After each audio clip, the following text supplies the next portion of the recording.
¿Qué tal a todos? Sigo respondiendo algunas preguntas que me hicieron a través de Facebook, las cuales pues agradezco mucho por su interés. Esa pregunta me gustó bastante y dice, ¿qué viste o sentiste en el cristianismo que en el catolicismo no tiene o no te llenaba? Gracias por tu pregunta, Tania. Eh, Primero que nada, no es algo que yo estuviera buscando. Y de hecho creo que nadie se cambia de religión por sí solo. Siempre hay una combinación, digamos que de factores externos que suceden. En mi caso, pues yo estuve en Houston cuando pasó todo esto.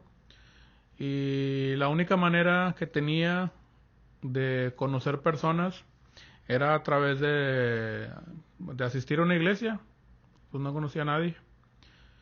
Y esto se dio porque un familiar que estuvo en Irak llegó 2 semanas mientras yo estaba ahí y me presentó a unos amigos de él que iban ahí a la iglesia y después él se regresó porque pues era soldado y yo iba a la iglesia con el objetivo de conocer gente.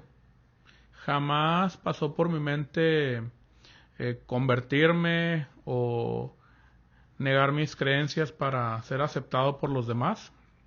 De hecho, la primera vez que fui a la iglesia me puse unos pants Adidas y una camiseta porque se me hacía una payasada, la verdad, ir en ropa formal. Sigo con la misma postura, hay varias historias de eso, pero para no alargar esto, quizás luego se los cuento. Eh, pero ya estando en la iglesia pasaron 3 cosas que me sorprendieron mucho y sobre todo quiero que escuches la última. La primera cosa que me sorprendió era la música, era muy diferente a la que estaba acostumbrado. Quizás tuve suerte, honestamente, porque he ido a otras iglesias cristianas y no, parece ahí un funeral. Pero donde fui tenían música con varios instrumentos, eh, guitarra, batería, bajo, piano, más unas 4 personas que cantaban. Y digamos que el estilo era, por llamarle algo como tipo pop. Eh, Realmente parecía un mini concierto. Estaba muy, muy padre. Y pues eso fue lo primero que noté. Aquí quiero agregar algo. Y creo que nada más en las iglesias de México, en las iglesias católicas, tienen solo guitarra y un grupo de coro. Porque en las iglesias de acá, de Estados Unidos, de católicas, son muy diferentes. Para bien. Y honestamente creo que es algo que vale la pena reflexionar si es necesario adaptarse a nuevos estilos o aprovechar el talento que no dudo que pueda haber en la iglesia católica. Lo digo como recomendación y de buena fe. Porque el estilo que se usa, al menos para los jóvenes o chavorrucos como yo, pues como que no empatamos. Bueno, la segunda cosa que vi que me llamó la atención fue la predicación. Me llamó mucho la atención porque era una enseñanza muy entendible y hacía demasiada referencia a la Biblia. Aquí creo también que me tocó suerte porque lamentablemente también he tenido malas experiencias con pastores que dicen que se dejan llevar por el espíritu, lo que sea que eso signifique, y pues no prepara nada. Y en medio de la predicación se avientan un tema, lo cual se me hace bastante peligroso, porque puede sacar de contexto muchos versículos o poner ejemplos que pues, a lo mejor ni al caso, solo por cumplir ahí con un tiempo. Eh, y pues eso fue lo segundo que me llamó la atención, la predicación. Aquí también voy a meter mi cuchara en la Iglesia Católica en México. La predicación puede estar muy bien, muy bien preparada, pero por la acústica de los edificios hay un rebotadero de sonido y siento que algunos sacerdotes incluso ajustan la voz para que rebote más.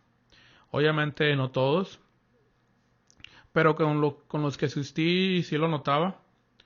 No sé qué tan bien andes qué tan bien anden con el inglés, pero dense una oportunidad a buscar predicaciones católicas en Estados Unidos.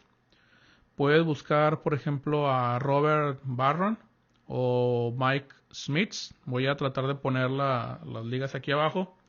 Ambos son, creo, obispos católicos. Simplemente para que veas la diferencia en cómo transmitir el mensaje, aunque en lo personal no esté de acuerdo con algunas partes del contenido. Así que pues es algo que igualmente se puede mejorar y no creo que sea exclusivo de la iglesia cristiana. Y por último, el punto más importante fue la lectura de la Biblia. Este fue lo que me llamó la atención y creo que es el punto clave para mí, porque pues estuve en un colegio de monjas, llevé clases de religión, estuve en una preparatoria católica, también llevamos algunas clases o pláticas de religión, pero jamás estudiamos la Biblia, o al menos, digamos, leer algún capítulo completo. Siempre era platicado, leer un versículo, ver una película, y pues eso fue como que un choque cultural, que en la iglesia donde fui nos juntábamos a estudiar la Biblia. De hecho, se te pedía que leyeras ciertos capítulos y en esas reuniones pues habría debate de puntos de vista, qué es lo que podíamos aplicar, cosas que no hacían sentido, etcétera. Ya estando ahí, fue la primera vez que me di la oportunidad de leer la Biblia sin creer en ella.